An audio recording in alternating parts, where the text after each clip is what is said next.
fermer le sujet. Et je suis quand même surpris qu'on ait l'air de considérer que c'est parce qu'on dépense de l'argent public qu'on fait de la croissance.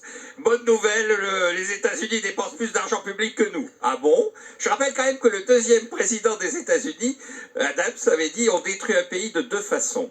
Par l'épée ou par la dette. Et je pense qu'on est en train de détruire les États-Unis par la dette, et qu'on a dit sur le plan géopolitique, je pense quand même que le bilan géopolitique des États-Unis, c'est d'avoir fait en sorte que le monde entier nous déteste. Je crois qu'on parlait des Anglais, quand les Anglais étaient la puissance dominante, il n'y avait pas ce rapport à l'Occident, à la démocratie et aux valeurs que nous représentions, qui a été généré par la politique américaine. Bon. Concernant, alors pour conclure simplement, concernant l'innovation, je dirais à l'auditeur qu'il regarde les classements, ce n'est pas les États-Unis qui sont le pays le plus innovant, ce sont des pays européens, c'est la Suède, c'est la Suisse, ce sont ces pays-là.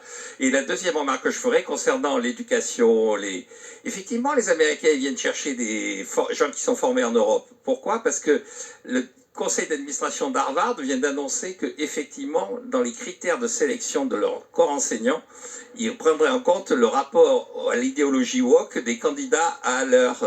Et donc la destruction de l'appareil éducatif américain est spectaculaire. Alors ça va, je suis d'accord. Ça va aussi vite que la description qui est faite de leurs dépenses publiques.